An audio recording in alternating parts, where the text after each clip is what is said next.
Valentino's was the kind of place where silence held more power than words. The kind of restaurant tucked so far into the hills that people pretended it didn't exist. Even though everyone knew exactly who dined there. Every surface gleamed marble floors. Crystal glasses. Candlelight that flickered just enough to make shadows look alive. It wasn't a place you stumbled into. You were invited, or you weren't allowed within a mile, at the corner table, beneath the soft glow of an antique lamp, sat Marco De Luca. People in the region spoke his name, the way others whispered about storms quietly, respectfully, with the belief that saying too much might summon something dangerous. Marco was in his early 50s, carrying the kind of authority that didn't need volume or theatrics. His presence alone shifted the air. Even the waitstaff seemed to breathe differently. When they approached him, Marco ate with slow, deliberate movements. He was never in a hurry. Not here. Not anywhere.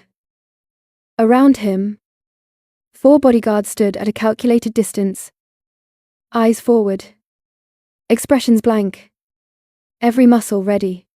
They didn't speak. They didn't need to. Their silence was part of the ritual. Inside Valentino's, peace was a delicate thing. A single wrong word could shatter it. So the room stayed hushed. Conversations muted. Like everyone was afraid to disturb the calm that surrounded Marco's table. And then the door opened.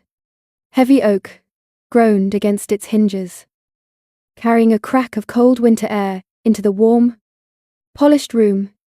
At first, no one looked. No one ever looked. But this time, something was different. The shift was subtle, an instinct, a disturbance too sharp to ignore. Heads slowly turned. A small figure stood in the doorway. A girl, maybe 10 years old. Mud on her sneakers.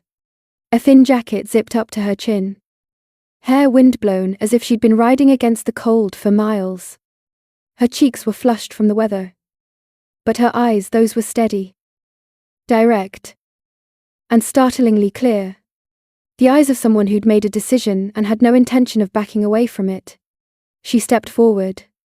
A maitre d' hurried toward her. Panic already forming in his voice. Children didn't walk into Valentino's any more than stray cats wandered into a cathedral. But the girl moved around him like he wasn't there. She didn't glance at the walls, the chandeliers, the men in tailored suits watching her, with a mixture of confusion and disbelief. She walked straight toward Marco De Luca. The restaurant's heartbeat seemed to stop. One of Marco's guards shifted, taking a step forward. The girl didn't flinch. She didn't slow down. She didn't even blink. She reached Marco's table, walked right up to him, and without hesitation, she grabbed his sleeve. Her fingers were small, cold, and shaking not from fear, but from resolve. When she spoke, her voice was soft, but it cut through every corner of that room like a blade. "Your man took my mom. Please give her back." Silence dropped like a heavy curtain. The diners froze. Forks hovered in mid-air. Even the candles seemed to go still. The guard closest to Marco reacted instantly, reaching to pull the girl away, but Marco lifted 2 fingers. A simple gesture. Quiet. Precise. Enough to stop a dozen men in their tracks. The guard stepped back. The girl stayed where she was. Marco turned his head and studied her. Not with the annoyance one might expect, not with anger, but with something far more dangerous interest. This wasn't a world where people approached him. Adults didn't dare. Grown men trembled in his presence. Voice cracking. Hands sweating. But this child was standing here. Gripping his jacket with all the certainty in the world, Marco lowered his fork, wiped his mouth neatly, and gave her his full attention. "What did you just say?" His voice was low, steady, the kind of calm that could either signal understanding or eruption. The girl swallowed once, but her eyes didn't waver. "Your men," she repeated. "They took my mom." Marco's expression didn't change, but his eyes sharpened. They always did. When something didn't fit the world, he meticulously controlled. What makes you think they were mine? She let go of his sleeve, reached into her pocket, and held up a small piece of torn paper. A rough sketch drawn in pencil. A car. Scribbled quickly. Almost frantic. A black sun, she said. Left door scratched. The windows were tinted. Her breath trembled. But her courage didn't. I saw two men push her inside. I followed them, on my bike. They stopped at a warehouse near the rail yard. The room listened as if each word were the missing piece to a mystery. None of them knew they were part of. Marco's gaze drifted to the paper, then back to her. And you came here. How they said your name. She answered. De Luca. I heard it when they took her. And I heard them say, this place. Valentino's. She didn't say it like a child repeating something she overheard. She said it like someone who knew exactly what she was doing. Marco leaned back in his chair, studying her with a stillness that would have terrified anyone else. Someone had used his name. Or worse, someone under him had acted without permission. Both possibilities were unacceptable. He reached up and tapped one knuckle softly against the table. One of his guards stepped closer, listening. Marco didn't look at him. Check it, he said. The two words quiet, but enough to move the entire security team into motion. The guard slipped out the back without a sound. The girl watched him leave, then looked back at Marco. For the first time, the faintest flicker of fear crossed her face. But she stood firm. What's your name? Marco asked. Ella, she replied. And your mother Grace. A breath. She didn't do anything wrong. Please, you have to bring her back. Her voice cracked on that last word, not from fear of Marco, but from fear of losing her mother. Marco could recognize honesty, and he could recognize desperation. But courage, this kind of courage was something altogether different. He had seen grown men beg for mercy. Men who'd crossed him, betrayed him, tried to bargain for their lives. But he had never seen a child walk through his world with this kind of purpose. Marco folded his napkin and placed it on the table. Ella, he said quietly. Sit. She didn't move. Sia init me mum. He nodded once. Slowly, an acknowledgement, rather than dismissal. We'll find out what happened, he said. But if someone used my name... A pause. They made a mistake. The kind of mistake that did not go uncorrected in Marco De Luca's world. The maitre d' brought Ella a glass of water with trembling hands. She didn't drink it. She kept her gaze locked on Marco, waiting, measuring whether he was a man she could trust, or a man she needed to fear. Another guard returned, leaned down, and whispered into Marco's ear. His expression never changed, but the tension in the room shifted. Someone had indeed acted without permission. Marco stood. Every guard in the room instantly adjusted, ready to move. But Marco raised his hand again. His signal crisp and quiet. Ella, he said. Come with me. She hesitated. Only for a second. She looked around the room at the wealthy diners. The crystal. The suit. The bodyguards. At the world she had no place in. Then she stepped to his side. Marco walked her toward the exit. The restaurant parting around them, like water, around a stone. Not a word was spoken. Not a breath seemed to fill the air. Outside, Marco's armored car waited at the curb. He opened the door for her himself. It was a gesture that meant something in his world, though Ella didn't know it.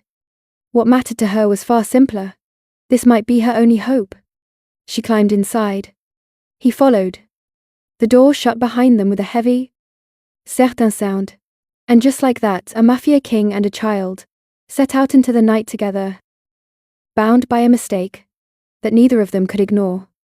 The ride to the warehouse stretched long and silent.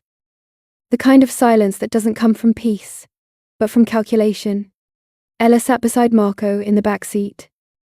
Her hands clenched together so tightly, her knuckles were white. She didn't look away from the window, as if staring at the night might somehow keep her mother alive. Marco watched her for a moment quietly, unreadably. Then he turned his attention to the phone call happening through his earpiece. His responses were short, controlled. Not anger, but something colder. Something that made even his own men stutter on the other end of the line. When the car finally rolled to a stop near the warehouse, there was no dramatic braking. No flashing lights. Just a smooth, practiced halt. Like this was routine. For Marco, it was. The warehouse sat at the edge of the rail yard. A forgotten building with rusting metal, and a single strip of light leaking from beneath the door. Two men stood outside, pacing like they were waiting for a storm. They couldn't see, but could feel in their bones. Marco's door opened. He stepped out first. No shouting.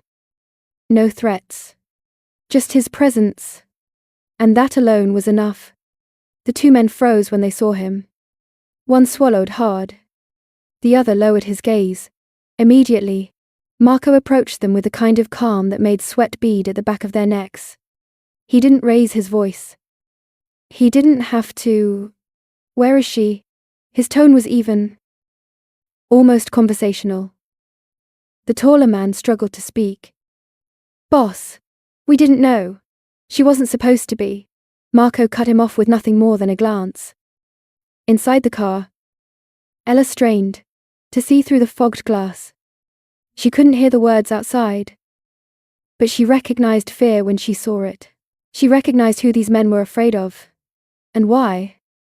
A few minutes passed. Then Marco stepped inside the warehouse. Ella's breath caught. The seconds stretched. Every possible terrible thought ran through her mind.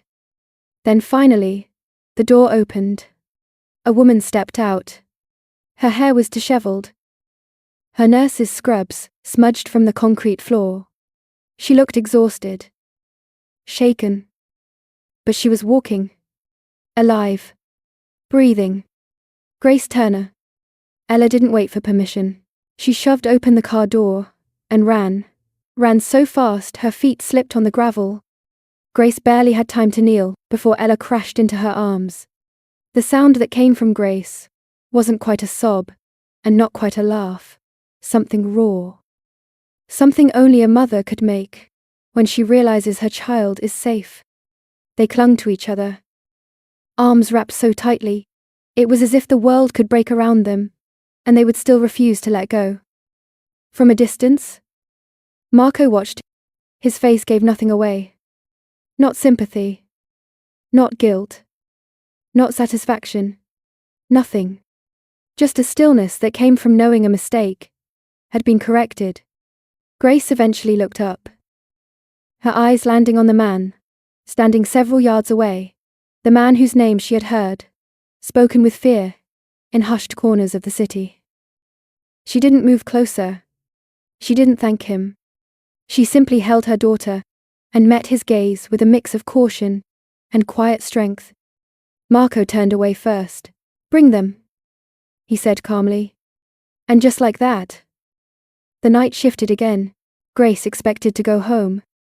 She expected to return to her familiar apartment, her familiar hallway, the life she'd built out of long shifts and scraped together paychecks. But when the cars turned in the opposite direction, her grip tightened around Ella. "Where are we going?" she asked. Her voice steady, but layered with tension. Marco didn't answer immediately. He waited until they reached the edge of the city, where the lights thinned and the roads turned quiet. Only then did he turn slightly toward her. "You can't go home," he said. "The person they were after, they're still out there." Grace stiffened. "And you think we're safer with you?" Marco didn't smile. But something in his eyes hinted at an answer she didn't want to understand. "You're safer tonight," he said simply. "That's enough." The hotel he brought them to wasn't luxury. But it was secure. The kind of place where the staff didn't ask questions, and the security cameras didn't blink. A room on the top floor. Heavy curtains. A stocked fridge. 2 beds. With crisp linen. Marco stood at the door. Not entering. Not lingering. "You'll stay here," he said. Temporarily. Grace straightened. Her arm protectively around Ella. "We don't need charity." "It's not charity," Marco answered. "It's correction." The words were firm. Definitive. The kind of words that didn't invite argument. He gave Ella a brief look. Something unreadable, flickering across his expression. Then he left. The door closed with a solid click. Inside, the room felt too quiet. Too new. Too heavy with the weight of what they'd escaped. Grace sat on the edge of the bed, holding Ella's hand. The shock still settling into her bones. But Ella was watching the door where Marco had been. "He's not like I thought," she whispered. "He helped us." Grace smoothed her daughter's hair gently. "People are complicated. Baby." Her voice softened. "Sometimes dangerously complicated." The next morning, Marco returned. No entourage. No theatrics. Just the same quiet presence that filled a space without trying. Grace met him at the door, shielding Ella behind her instinctively. "What happens now?" she asked, folding her arms. "Now," Marco said, "I fix the rest of the mistake." He handed her an envelope. Inside were keys, an address, and a transfer notice for the hospital she worked at. À sa faire location. A shorter commute. Better pay. Grace stared at the papers, disbelief knitting her eyebrows. "I didn't ask for this," she said. "No." Marco replied. "Ella did." The words struck her in a way she hadn't expected. She looked back at her daughter, who was watching them both with a quiet mix of gratitude and worry. Marco continued, his voice low. "Your apartment was too close to the target. Your routines were easy to track. Your daughter walks home alone after school twice a week. You have no extended family in the area, and you've been working double shifts to make ends meet." Grosse felt exposed. As if he'd peeled back layers she didn't know were visible. "You've been looking into us," she said. "Yes." He didn't hide it. "It's my business to know things, especially when someone in my world causes harm." Grace let out a slow breath. "I don't accept gifts. This isn't a gift." He held her gaze. "It's the cost of someone else's error." Behind her, Ella stepped forward. "Mum, it's okay. He's trying to help." There was no fear in her voice, only certainty. Grace looked at her daughter, then back at Marco. For a moment, something shifted in her expression. A flicker of understanding. Or maybe surrender or acceptance of a reality she hadn't chosen, but now had to navigate. Marco's tone softened slightly. "You've done everything you can for her," he said. "Now let me do something too."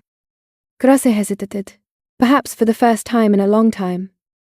She didn't have the strength to argue. Marco nodded once, as if reading her silence. "Move today," he said. "My men will help. The sooner you disappear from this crossfire, the better." And for the first time in the entire ordeal, Grace didn't refuse.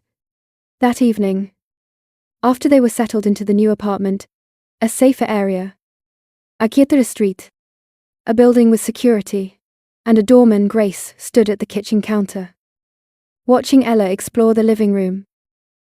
Ella looked lighter now, even smiled. Grace hadn't seen her smile like that in weeks. Grace turned toward the window, where the city lights glowed softly. She wasn't naive. She didn't trust easily. And she certainly didn't trust a man like Marco De Luca. But the world wasn't simple, And neither was he. Somewhere out there, he was still involved in their lives. Not controlling. Not hovering. But present. Like a shadow that wasn't entirely dark. This is not charity. He'd said. It's correction. Grace didn't know if she believed that. But she couldn't deny one thing. For reasons she couldn't yet understand, Marco hadn't let them go. Weeks passed.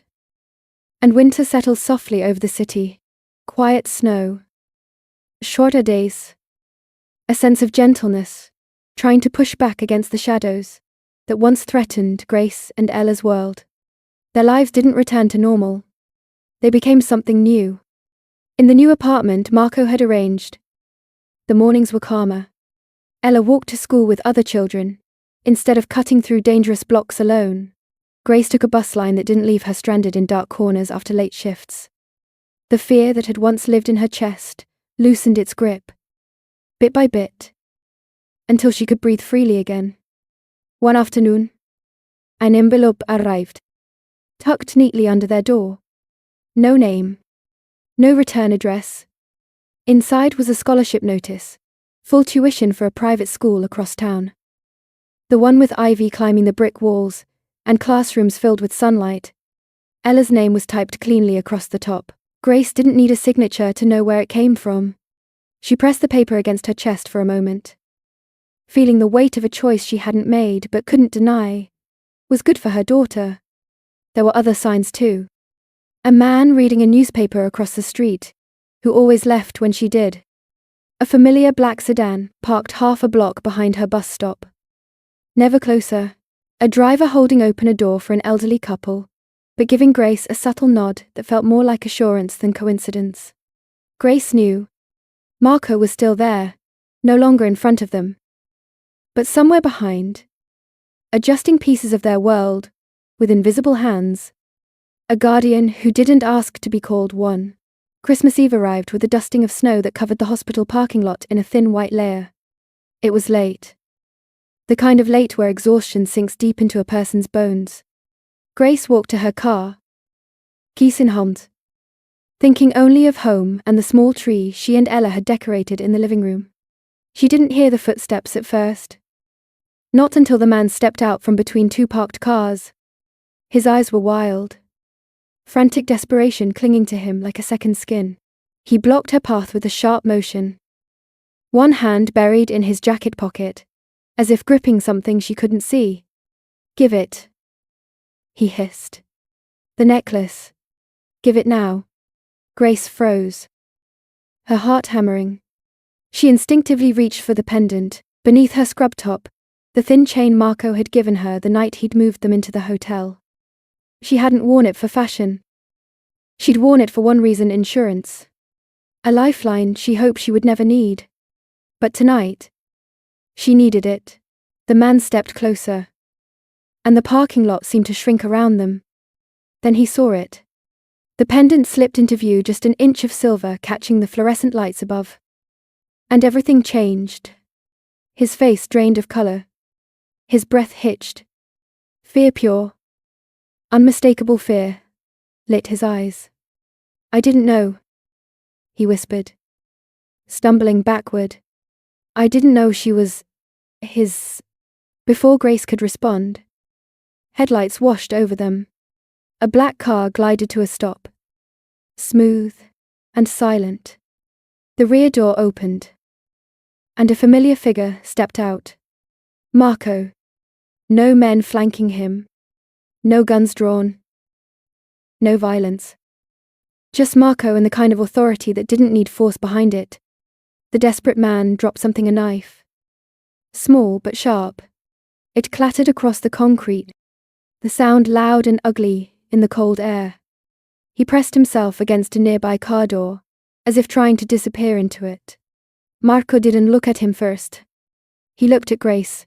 You were followed, he said. Voice low. Steady. My men noticed. They intervened. He finally turned his gaze to the attacker. She is not mine, Marco said, each word cold enough to slice air. But she is under my protection. The man flinched. As if the sentence itself struck him. Two figures stepped quietly from the car. Familiar silhouettes. Efficient and calm. They approached the man not with cruelty, but with a kind of cold professionalism that promised consequences he didn't want to imagine. Marco didn't watch them take him away. He only kept his eyes on Grace. "Are you hurt?" he asked. "No." She managed. "Just shaken." He nodded once. Then the pendant did its job. Grace touched it, feeling the weight differently now. It wasn't an ornament. It wasn't ownership. It was protection. Simple as that. And somehow, that truth unsettled her more than anything else. Later, once the police lights from the distance faded, and the tension drained from her shoulders, Marco walked with her a few steps away from the scene. For the first time, they spoke without fear, without urgency, without anyone else listening. "Why us?" Grace asked softly. "Why keep helping when you've already done more than anyone could expect?" Marco didn't answer at first. The snow fell quietly around them, settling on the shoulders of his coat. His breath fogged in the cold air. "Eventually," he said, "your daughter walked into my world without fear." He paused, eyes drifting somewhere past the parking lot, past the city lights, into a place only he knew. "She reminded me who I used to be before all this," he said quietly. "Before power became the only language people understood." Grace didn't respond. She just held his words, letting their honesty settle in the space between them. A few weeks later, on a Saturday morning painted with winter sunlight, Grace and Ella visited the farmer's market near the river. The stalls were filled with handmade soaps, warm bread, wooden toys, and winter flowers, wrapped in brown paper. Ella tugged at her mother's coat. "Mom," she whispered. "Look, there standing alone, at a flower stall, was Marco. No guards crowding him. No tension in the air. He held a small bouquet of white lilies, studying them as though their simplicity carried meaning. For a moment, Grace considered turning around, slipping away, unnoticed. But Ella's hand tightened around hers, not with fear, but with a sense of unfinished business. They approached quietly. Marco noticed them, and nodded. Nothing more. No surprise. No shift in demeanor. Just acknowledgement. As if he'd expected that someday their paths would cross in a place untouched by fear. "Good morning," he said. Ella looked up at him, with the same directness she'd shown the night she walked into Valentino's. "Do you like flowers?" Marco considered the question. "I appreciate their honesty," he said. "They don't pretend to be anything other than what they are." Ella smiled. Grace watched them, surprised at how natural the moment felt, how peaceful. Marco crouched slightly, meeting Ella at eye level. His voice held a softness seldom anyone heard. "You were braver than all my men that night. E la intensità were even now." And Marco smiled. Small, genuine, human. That evening, Grace placed the lilies in a vase on the kitchen table. The soft white petals glowed under the warm apartment lights. She touched the pendant at her collarbone, feeling its cool metal against her skin. Not a bond, not a chain, not a debt. Just a reminder. A reminder that people could cross into your life, from the darkest corners, and somehow, unexpectedly, bring a kind of light you never anticipated. "You were braver than all my men that night. E la intensità were even now." And Marco smiled. Small, genuine, human. Grace stood there for a moment, hand resting on the pendant, thinking of Marco De Luca, and the strange, impossible intersection of their worlds. They were not friends, not allies, not bound by obligation. They were simply two lives that collided in the dark, and refused to step away unchanged. Sometimes, Protection doesn't come from the people you expect. Sometimes it comes from the places you fear most. Share this video with someone who loves a good, heartfelt story. And tell us in the comments where you're watching from and what part of this journey stayed with you the most. Your support keeps this channel alive, and it means the world to us.